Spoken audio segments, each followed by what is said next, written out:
3D design YouTube channel में आप सभी का स्वागत है। आज आर्टकैम ट्यूटोरियल पार्ट 12 में आज हम सीखेंगे एक्सट्रूड। तो चलिए शुरू करते हैं।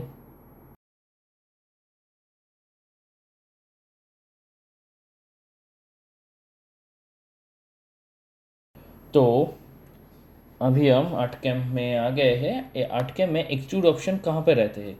तो ये जो देखिए यहाँ पे टूडल स्वीप है, उसके नीचे जो एरो है वहाँ पे राइट बटन क्लिक करेंगे एंड उसके बाद देखिए यहाँ पे और तीन ऑप्शंस है जिनमें से सेकंड जो ऑप्शन है उसका नाम है एक्सट्रूड। बाकी जो दो ऑप्शन है वो हम नेक्स्ट ट्यूटोरियल में सीखेंगे।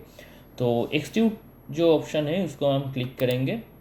तो क्लिक करने के बाद यहाँ पे देखिए ये ऑप्शन आ गया है। तो सबसे पहले ऑप्शन फास्ट में जो है लिखा है ड्राइव रेल्स, जो टू रेल स्वीप में रहता है।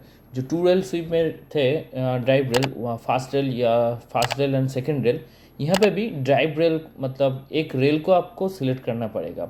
एक्सट्रूड में क्या होता है, एक जो ड्राइंग है मतलब एक जो वेक्टर है उसके ऊपर ही ये 3D का काम करता है। टू रेल में क्या होता था, दो वेक्टर के ऊपर काम करता था, यहाँ पे एक वेक्टर के ऊपर ही 3D का काम करेगा। तो इसलिए यहाँ पे ड्राइव रेल सेलेक्ट करना पड़ेगा। जो टू रेल स्वीप में होता है वैसे ही। उसके बाद स्टार्ट प्रोफाइल मतलब आपका डिज़ाइन कैसा होगा, या इस तरीके का राउंड वाला होगा या स्क्वायर वाला होगा, और आपके हिसाब से जो भी आप डिज़ाइन करेंगे उस डिज़ाइन का शेप यहाँ पे आपको सिलेक्ट करना पड़ेगा। उसके बाद आती है एंड प्रोफाइल में बाद में समझाऊंगा। जेड मॉड्यूलेशन क्या होता है? जेड मॉड्यूलेशन जो टू रेल स्वीप में भी था, जो जेड मोड प्रोफाइल जो था उसी का ही एक यहाँ पे जेड मॉड्यूलेशन लिखा हुआ है। उसके बाद कॉम्बाइन मोड, ये तो आपको मालूम पड़ गया है किसका काम क्या है।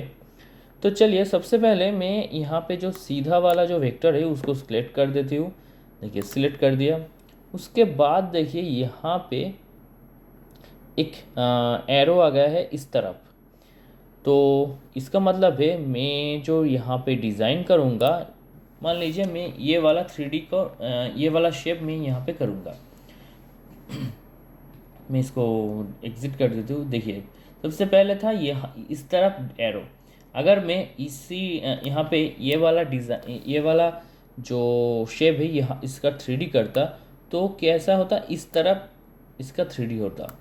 अगर मैं फिर से मैं चले जाती हूँ, देखिए यहाँ पे अदर साइड, यहाँ पे ध्यान से देखना, जब मैं इस ऑप्शन को क्लिक करते हो देखिए इस तरफ चली जाती है। तो कैसा होगा, ये जो शेप है इस तरफ होगा। उसके बाद आती है देखिए यूज़ एज सेंट्रल लाइन। जब सेंट्रल लाइन कर दिया देखिए दोनों तरफ एरो है, मतलब ये वाला डिज़ाइन इधर जितना होगा इधर भी उतना ही होगा। उसके बाद आती है कॉर्नर, क्रिएट्स स्क्वायर कॉर्नर। ये हम यहाँ पे नहीं, दूसरे वाला जो डिज़ाइन है वो उसमें सीखेंगे। उसके बाद आती है स्टार्ट प्रोफाइल, मतलब सबसे पहले तो मेरा ये वाला सिलेक्ट हो गया है। उसके बाद स्टार्ट प्रोफाइल में क्या है, सिलेक्ट कर दिया। देखिए स्टार्ट प्रोफाइल हो गया। ऐसा ही मैंने 3D में सिलेक्ट कर दिया था, सिलेक्ट किया था। देखिए ऐसा ही हो गया। और सेंटर लाइन क्या है, देखिए सेंटर से इतना इधर जितना है आधा इधर भी है। देखिए अगर मैं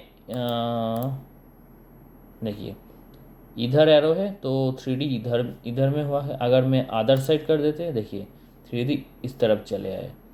उसके बाद आती है, मैं सेंटर लाइन कर देती हूँ। उसके बाद आती है एंड प्रोफाइल।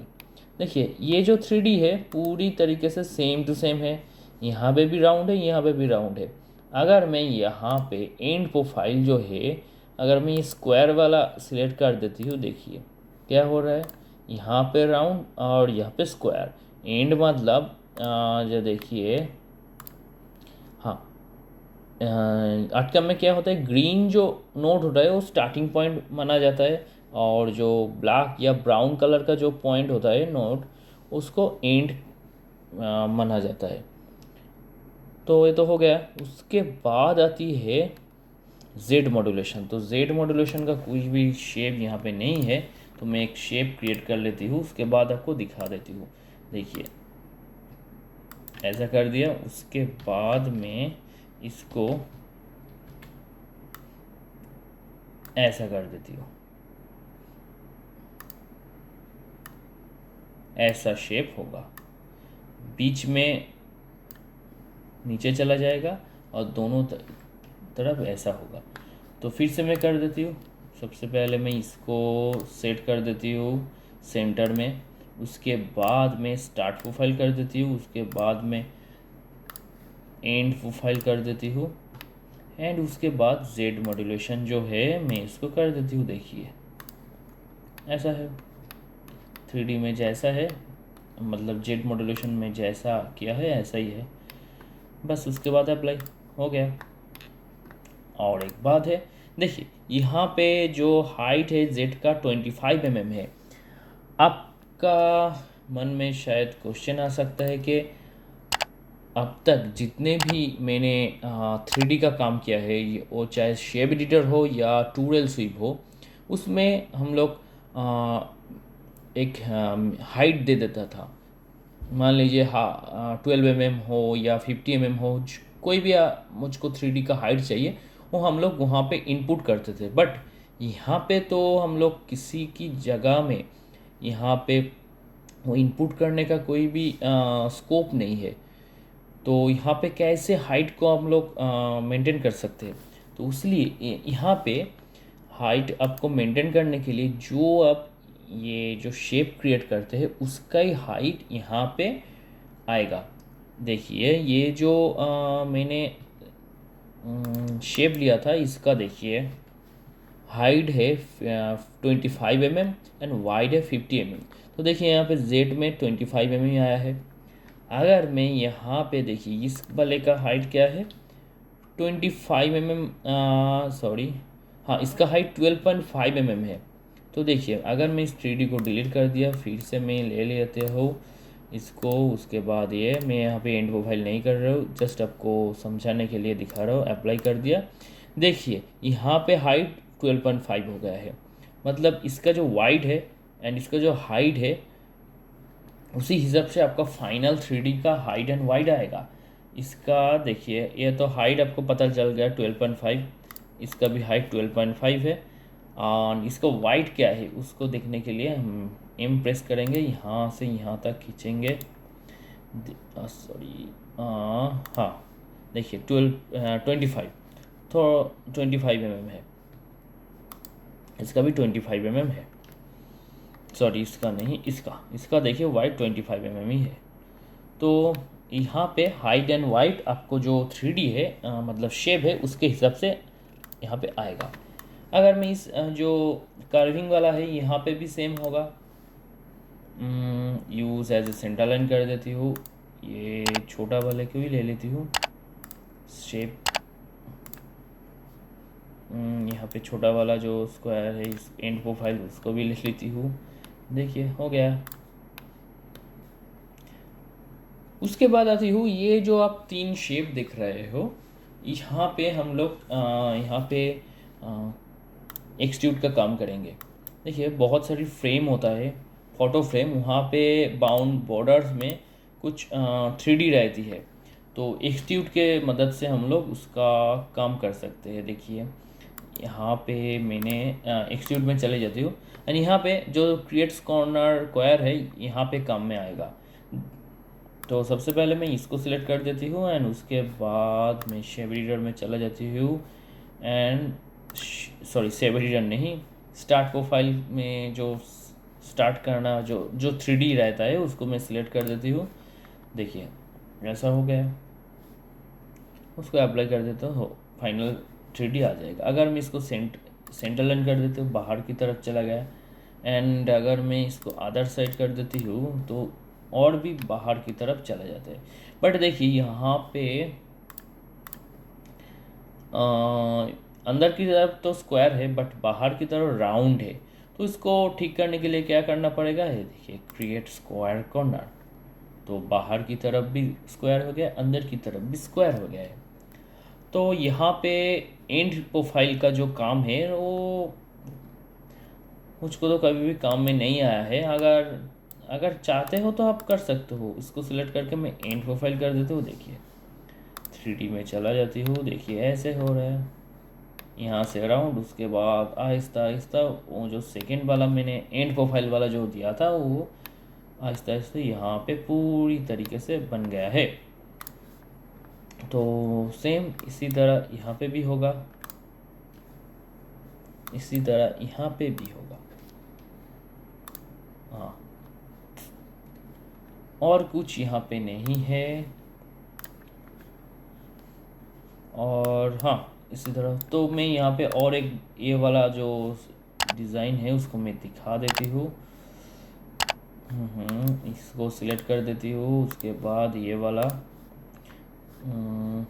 उसके बाद इसको मैं अदर साइड कर देती हूँ। देखिए इस तरह से आप फ्रेम भी बना सकते हैं। और कुछ नहीं है, अप्लाई कर कैंसिल कर देती हूँ। एक्सट्रूड की मदद से आप बहुत सिंपल सा फ्लावर भी बना सकते हैं। तो यहाँ पे मैंने एक फ्लावर बना के आपको दिखाऊंगा। सबसे पहले मैं यहाँ पे सर्कल ले लिया था और फ्लावर का जो शेप है वो इसको कुछ इस तरीके से होगा। तो सबसे पहले मैं क्या करूँगा, इसको सिलेक्ट कर दूँगा एंड एक्सट्रूड में एक्सट्रूड कर दूँगा। अदर साइड जो भी जिस तरह है उसी तरह रहने दीजिए अंदर की तरफ। उसके बाद में शेप को मैं यहाँ पे सिलेक्ट कर देता हूँ, स्टार्ट प्रोफाइल। हाँ देखिए और एक काम है यहाँ पे। देखिए ये जो इन्वर्ट कर्व है यहाँ पे देखिए जो 3D है वो अंदर की तरफ चला गया है। तो इसको ठीक करने के लिए क्या करना पड़ेगा, दो तरीका है। अगर मैं इसको रिवर्स डायरेक्शन कर देती हूँ तो भी देखिए नहीं हुआ है, क्योंकि देखिए मेरा जो ये वाला राउंड है वो अंदर की तरफ है तो यह बाहर की तरफ चला गया। इसलिए क्या करना पड़ेगा, इन्वर्ट कर्व इन जेड करके इसको रिवर्स कर दूंगा। देखिए मैं ऐसा ही चाहती हूँ, राउंड जो सर्कल है दोनों वो मिडिल में हो, उसके बाद ऐसा ही कुछ हो। तो बेसिक फ्लावर का हो गया। उसके बाद मैंने पहले से यहाँ पे कुछ इस तरह का ड्राइंग करके रखा था। ये इसका पंखुड़ी होगा फूल का, फ्लावर का। तो उसके लिए मैं क्या करूँगा, इसको कैंसिल कर देती हूँ। ओ अप्लाई नहीं किया था, सॉरी, फिर से करना पड़ेगा। उसके बाद हाँ अप्लाई कर दिया, हो गया। अभी क्या करूँगा, इसका जो पंखुड़ी है वो आप बनाएंगे। सबसे पहले ये वाला सेंटर लाइन लूँगा, उसके बाद इसको, सॉरी ये भी गलत हो गया है, 3D में समझ में नहीं आ रहा था। 3D में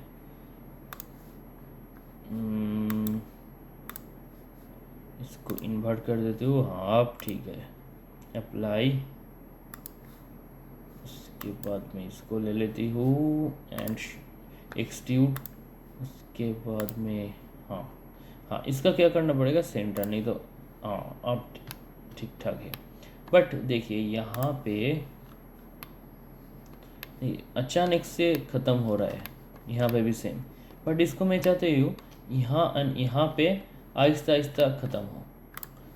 तो उसके लिए क्या करना पड़ेगा, इस तरीके का शेप को मैं जेड मॉड्यूलेशन में ले लूँगा। देखिए इसके साथ ये वाला यहाँ पे मिल चुकी है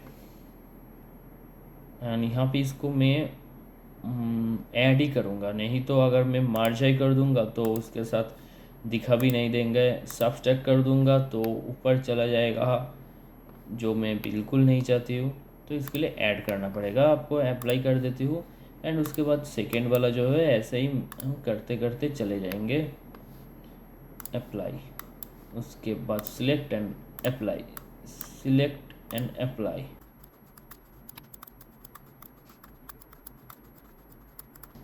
देखिए यहाँ पे हमारा फूल बनके तैयार है। अभी इसको और थोड़ा सा बेहतर बनाने के लिए यहाँ पे अगर मैं राउंड वाला कर देती तो यहाँ पे बहुत ही अच्छा होता, बट आप वो कर सकते हो, आप करके भी दिखा सकते हो, मेरे व्हाट्सएप में भेज सकते हो। बट ये आज आज आज का जो एक्सट्रूड का जो क्लास है आज यहाँ पे ही ख़त्म होती है। फिर मिलते हैं नेक्स्ट वीडियो में। नेक्स्ट कौन सा वीडियो होगा वो ज़रूर पता चल जाएगा बहुत जल्द। तो आज के लिए इतना ही, मिलते हैं नेक्स्ट वीडियो में, तब तक के लिए गुड बाय।